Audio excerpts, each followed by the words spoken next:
Have you ever wondered why you keep attracting the same type of person into your life over and over again? Why some relationships feel like home from the very first moment, while others leave you completely drained and broken, yet somehow impossible to walk away from? What if I told you that the people who hurt you the most were actually sent into your life for a very specific reason, and that understanding this one psychological and spiritual truth could completely transform every relationship you'll ever have from this point forward? Today, we're going to dive deep into something that most relationship advice completely misses. We're not just going to talk about the 3 types of soul connections you'll encounter in your lifetime. We're going to explore the hidden patterns that keep you trapped in toxic cycles, the psychological wounds that determine who you attract, and most importantly, the exact steps you need to take to finally break free and call in the relationship you actually deserve. By the end of this video, you'll understand why your past relationships unfolded exactly the way they did, and you'll have a complete roadmap for transforming your romantic future. So let's get started. Let's start with the connection that causes the most confusion, the most pain, and the most wasted years of people's lives, the karmic relationship. Now, before we go any further, I want you to think about that one person. You know exactly who I'm talking about. That relationship that felt like an addiction, the one where the highs were absolutely euphoric, but the lows destroyed you. The person you kept going back to even though every rational part of your brain was screaming at you to run. If you've experienced this, you're not alone, and more importantly, you're not crazy. Karmic relationships operate on a completely different level than normal romantic connections. From the very moment you meet this person, there's an intensity that feels almost supernatural. The attraction isn't just physical, it's magnetic, consuming, like you've known them for 1,000 lifetimes. And here's what makes it so dangerous. In the beginning, everything feels perfect. They seem to understand you in ways no one else ever has. The chemistry is off the charts. You start imagining your entire future together within weeks, sometimes even days. Your friends might even comment on how quickly things are moving, but you brush off their concerns because this feels different. This feels real. This feels like destiny. But then, slowly, things begin to shift. The first fight happens, and it's intense, way more intense than it should be over something so small. But you make up, and the makeup is so passionate that it almost feels worth the pain. Then another fight happens, and another. The cycle begins. You start noticing patterns. They trigger something deep inside you. Old wounds you thought you'd healed suddenly feel raw again. Maybe they're emotionally unavailable in the exact same way your distant parent was. Maybe they criticize you in ways that echo that childhood bully. Maybe they abandon you right when you need them most, just like someone important did years ago. Here's what's actually happening on a psychological level. Karmic relationships are essentially unhealed wounds recognizing each other. Think about it like this. We all carry emotional baggage from our past, childhood trauma, past heartbreaks, moments where we felt unseen, unheard, or unloved. These experiences create what psychologists call attachment wounds or core beliefs about ourselves and relationships. Beliefs like, I'm not good enough, or people always leave, or I have to earn love through suffering. These beliefs sit in our subconscious mind. And here's the thing about the subconscious mind. It doesn't want to heal, it wants to be right. So what does your subconscious do? It seeks out people who will confirm these beliefs. If you believe deep down that you're not worthy of stable love, you'll feel an intense attraction to someone who's emotionally unavailable. If you believe you have to work hard for affection, you'll fall for someone who withholds it. If you fear abandonment, you'll choose someone who's inconsistent and unreliable. Your subconscious is literally creating a familiar environment, even though that environment is painful, because familiar feels safe to the wounded parts of you. This is why karmic relationships are so addictive. It's not actually about the other person. It's about the neurochemical cocktail that gets released during the cycle of intensity, conflict, and reconciliation. When things are good, your brain floods with dopamine and oxytocin. You feel euphoric. But when conflict hits, cortisol and adrenaline spike. Your nervous system goes into fight or flight. Then when you reconcile, there's another massive dopamine hit, even bigger than before because of the relief. This creates what's called intermittent reinforcement, which is the same mechanism that makes gambling so addictive. You never know when the next reward is coming, so you keep playing, hoping this time will be different. But here's the truth that nobody wants to hear. Karmic relationships are not meant to last, and this isn't a bad thing. In fact, it's the entire point. From a spiritual perspective, karmic partners come into your life as teachers. They're mirrors reflecting back the exact lessons you need to learn. The pain you feel in these relationships isn't random, it's purposeful. It's showing you exactly where you still need to heal. Every trigger is a signpost pointing to an unresolved wound. Every fight is revealing a pattern you need to break. Every time you compromise your boundaries, you're being shown that you don't value yourself enough yet. The lesson of a karmic relationship is always about self-love and self-worth.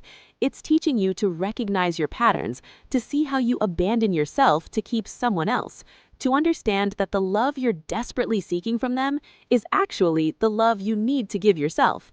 And here's the most important part. Once you learn the lesson and actually do the healing work, you'll notice something miraculous. The intense attraction fades. The person who once had such power over you suddenly seems ordinary, and you'll be ready for something completely different. Now let's talk about the complete opposite experience, the soulmate connection. And I want to be really clear about something from the start. When we hear the word soulmate, most of us have been conditioned to think it only means romantic love. Hollywood has sold us this idea of the one, your perfect other half, the person you're destined to be with forever. But from a psychological and spiritual perspective, soulmates are so much more than that. A soulmate is anyone who enters your life and makes you feel completely seen, accepted, and at peace. This could be a romantic partner, yes, but it could also be your best friend, a mentor, a family member, even a colleague. The defining characteristic of a soulmate connection is ease. Not boring ease, not settling ease, but genuine, authentic, natural ease. When you meet a soulmate, there's an immediate sense of recognition. It feels like you've known them forever, even if you've just met. Conversations flow effortlessly. Silence between you feels comfortable, not awkward. You don't have to perform or pretend or twist yourself into shapes to earn their affection. They like you exactly as you are. And perhaps most importantly, being around them brings out the best version of you. You feel more creative, more confident, more aligned with your true self when they're near. From a psychological standpoint, soulmate relationships are what we call secure attachments. Unlike karmic connections, which activate your wounds, soulmate connections activate your wholeness. When you're with a soulmate, your nervous system feels safe. Your stress hormones decrease. Your body literally relaxes because it's not in constant fight or flight mode, scanning for danger or rejection. This is why people often describe soulmate relationships as feeling like home. Your body is telling you that you're safe here. But here's something really important that doesn't get talked about enough. You can only truly recognize and maintain a soulmate connection when you've done your inner work. Think about it. If you're still carrying deep wounds and unhealed trauma, your subconscious will interpret safety and stability as boring. If you're used to chaos, calm will feel unfamiliar and uncomfortable. If you're addicted to the intensity of karmic relationships, the steady, peaceful nature of a soulmate connection might not activate your attraction triggers. This is why some people meet their soulmate but don't recognize them, or worse, push them away because the relationship doesn't feel exciting enough. This is actually one of the biggest relationship mistakes people make. They confuse intensity with intimacy. They think drama equals passion. They believe that if there aren't constant highs and lows, the relationship must be lacking something. But real, sustainable love doesn't operate in extremes. It operates in consistency. Soulmate love is the kind of love where you wake up next to the same person for 20 years and still feel grateful they chose you. Where conflicts happen, yes, but they're resolved with respect and understanding rather than screaming matches and silent treatments. where growth happens together rather than at each other's expense. One of the most beautiful things about soulmate relationships is that they are reciprocal. In karmic relationships, there's usually an imbalance. One person is always chasing, always trying harder, always sacrificing more. But with a soulmate, the energy exchange is equal. They show up for you the way you show up for them. They celebrate your wins instead of feeling threatened by them. They support your dreams instead of making you feel guilty for having them. And when you're struggling, they don't abandon you. They sit with you in the darkness until you find your light again. Another key aspect of soulmate connections is that they help you evolve, but in a gentle, supportive way. They don't trigger your trauma, they inspire your growth. They hold up a mirror too, but instead of reflecting your wounds, they reflect your potential. They see the best in you, even when you can't see it in yourself. And through their eyes, you start to believe in yourself more. You start to step into the person you were always meant to be, not because they're forcing you to change, but because their love creates a safe space for you to unfold naturally. Now, I want to address something that causes a lot of confusion. People often ask, can a soulmate relationship have challenges? Absolutely. No relationship is perfect because no human is perfect. Soulmates will still trigger you occasionally. You'll still have disagreements and frustrations. The difference is in how those challenges are handled. In a karmic relationship, conflict creates distance and resentment. In a soulmate relationship, conflict creates deeper understanding and stronger bonds. You fight to understand each other, not to win. You're on the same team, facing the problem together rather than facing each other as enemies. Here's something else that's really important to understand. Soulmate connections aren't always meant to last forever either. Some soulmates come into your life for a season, not a lifetime. Maybe it's a friend who supports you through a difficult transition, then naturally drifts away once both of you have grown in different directions.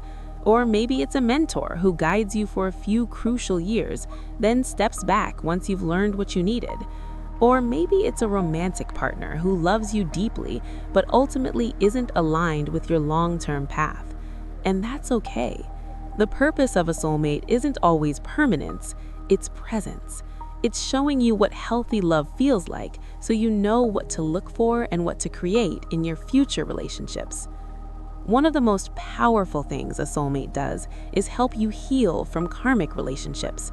After the chaos and pain of a karmic relationship, a soulmate's steady, unconditional love can feel almost surreal.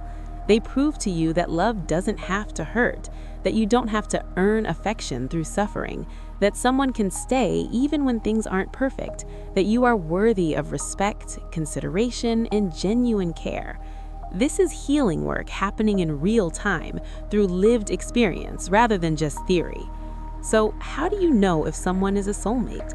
Ask yourself, do I feel like I can be my authentic self around this person without fear of judgment? Do they consistently show up for me in both good times and bad? Do I feel energized and inspired after spending time with them, or drained and anxious? Do we communicate openly and resolve conflicts with respect? Do they celebrate my growth instead of feeling threatened by it? If the answer to most of these is yes, you've likely found a soulmate connection. Honor it, nurture it, and recognize that this is what love is supposed to feel like. Now we come to the most intense, most misunderstood, and most spiritually significant connection of all, the twin flame. And I need to say this up front. True twin flame connections are extremely rare. Most people will never experience one in their lifetime. So if you've been through multiple relationships and thought each one was your twin flame, they probably weren't. What you likely experienced were karmic relationships with intense chemistry, and that's okay. There's no hierarchy here. Each connection serves its purpose. But for those who do encounter a twin flame, the experience is unlike anything else. Imagine standing in front of the most accurate mirror you've ever seen. Every single part of you is reflected back. Your light, your shadow, your greatest strengths, and your deepest fears. Your unhealed trauma, your hidden shame, your untapped potential. everything. This is what a twin flame does. They don't just show you who you are, they show you who you could become if you did the deepest, most uncomfortable inner work of your life. Twin flame relationships are characterized by an almost unbearable intensity. From the moment you meet, there's a recognition that goes beyond logic. It's like your soul knows them, even if your conscious mind doesn't. The connection is instant, powerful, and completely destabilizing. Unlike a soulmate where things flow easily, a twin flame relationship is turbulent from the start. Not because of petty drama or toxic behavior, but because the mere presence of this person forces you to confront everything you've been avoiding about yourself. Here's what typically happens in a twin flame dynamic. There's an initial stage of incredible union. You feel like you finally found your other half. The connection is deep, spiritual, transformative. But then something shifts. Usually, one person starts to pull away. This creates what's known as the runner and chaser dynamic. One twin flame, usually the one with more unhealed wounds or fear, becomes the runner. They literally flee from the intensity of the connection because it's forcing them to face parts of themselves they're not ready to see. The other twin becomes the chaser, desperately trying to hold on to the connection, convinced that if they just love hard enough, the runner will stay. This push and pull can go on for years. Separation, reunion, and it's absolutely excruciating for both people involved. The runner feels trapped by the intensity and runs toward distraction or numbness. The chaser feels abandoned and runs toward control or fixing. Both are in pain, both are learning. And here's the thing that most people miss. The separation isn't a failure, it's actually the most important part of the journey. During the separation phases, real transformation happens. The runner is forced to face why they run from deep connection, usually rooted in fear of vulnerability, fear of losing themselves, fear of being truly seen. The chaser is forced to face why they chase, usually rooted in abandonment wounds, codependency, or the belief that their worth comes from being chosen by someone else. Both are being pushed towards radical self-awareness and healing. The twin flame is holding up a mirror and saying, "Look at this wound, you can't ignore it anymore, you have to heal it." From a psychological perspective, twin flame relationships are triggering every single attachment wound, every core belief, every defense mechanism you've ever developed. It's like all your therapy homework is due at once, and you can't fake your way through it. You can't pretend you're healed when you're not. The connection is too intense, too revealing. Either you do the real work, or the relationship will continue to fall apart until you do. But here's what makes twin flames different from karmic relationships, even though both can be painful. Karmic relationships are about learning specific lessons. Once you learn them, the relationship ends. Twin flame relationships are about complete spiritual transformation. The goal isn't to learn a lesson and move on. The goal is to become an entirely new version of yourself, to shed every false identity, every limiting belief, every protective wall you've built, to stand in your absolute truth and power. And then, if you both do this work, there's the possibility of reunion, but the reunion looks completely different than the initial connection because you're both completely different people. The purpose of a twin flame is spiritual evolution. These connections push you to your highest potential, your soul's purpose, your most authentic self. They're not comfortable, they're not easy, and they're definitely not for everyone. In fact, I would argue that most people aren't ready for a twin flame connection until they've already done significant healing work. If you encounter your twin flame while you're still deep in your wounds, it will likely feel more destructive than constructive. The mirror will be too harsh, the intensity too overwhelming. So, how do you know if you've met a twin flame versus just a very intense karmic partner? Twin flames catalyze spiritual awakening and personal transformation, not just emotional drama. After being with them, you're questioning everything about your life, your purpose, your beliefs. You're diving into deep self-exploration, healing practices, spiritual development. You feel called to become the best version of yourself, not to win them back, but because being around them awakens something in you that can't be put back to sleep. With a karmic partner, the focus stays on the relationship. With a twin flame, the focus shifts to your own evolution. Also, twin flame connections transcend romance. Yes, there's usually intense attraction, but the bond is bigger than just wanting to be together. It's a sense that you're connected to this person on a soul level, and that connection exists whether you're physically together or not. Many twin flames end up not being romantic partners at all. They might reunite as friends, collaborators, or spiritual companions. Or they might never physically reunite, but continue to influence each other's growth from a distance. The relationship isn't defined by traditional relationship structures.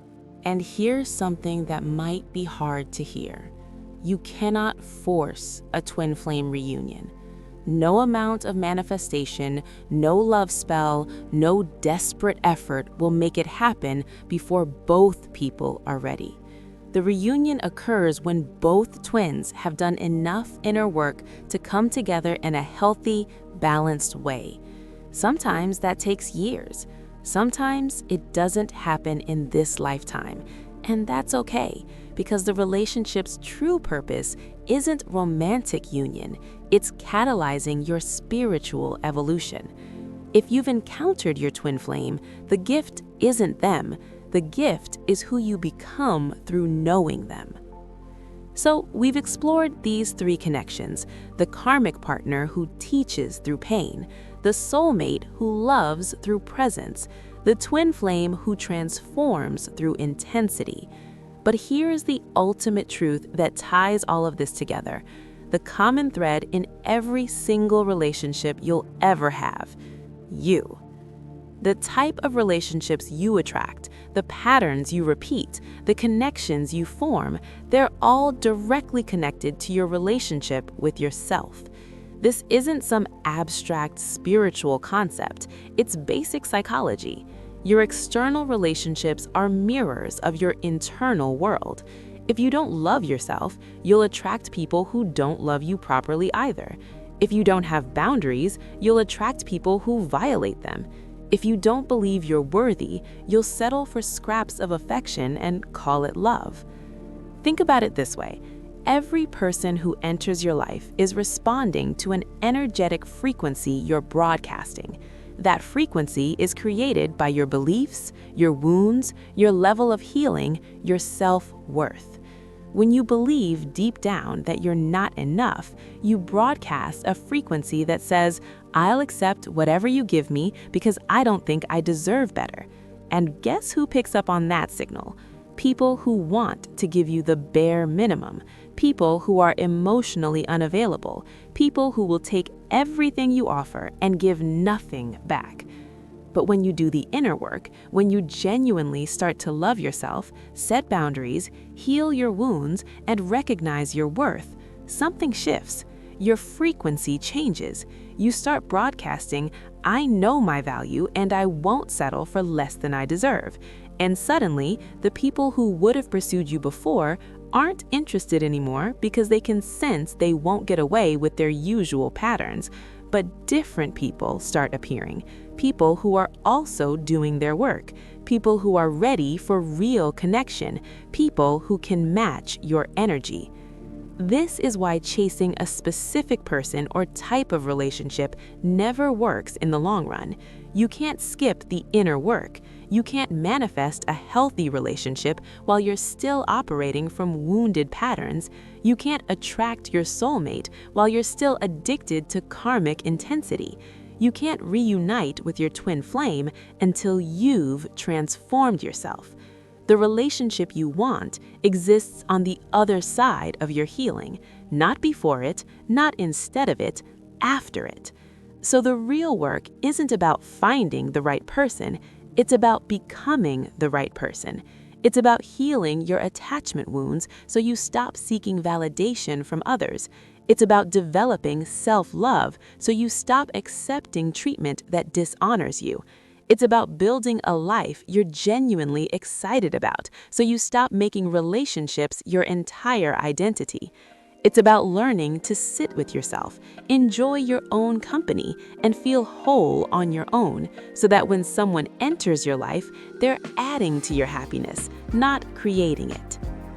And here's what happens when you do this work. You stop forcing connections that aren't meant for you. You stop staying in situations that hurt you just because you're afraid of being alone. You stop mistaking intensity for intimacy and chaos for chemistry. You start recognizing red flags early and walking away without second-guessing yourself. You start appreciating the gentle, steady love of soulmate connections instead of dismissing them as boring. You start understanding that the right relationship shouldn't constantly drain you or require you to abandon yourself. The day you truly start loving yourself, everything changes.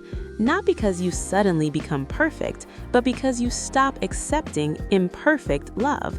Not because you become impossible to hurt, but because you refuse to stay in situations that keep hurting you. Not because you don't want partnership anymore, but because you're no longer willing to betray yourself to have it. And that shift, that commitment to yourself, that is what calls in the right people at the right time. So, whether you're currently in a karmic relationship that's teaching you painful lessons, whether you've been blessed with a soulmate who feels like home, whether you've encountered a twin flame who's completely transformed your world, or whether you're single and wondering when your person will arrive, remember this: every relationship is serving a purpose. Every person is a teacher. Every connection is moving you toward the ultimate relationship, the one with yourself. Stop waiting for someone else to complete you.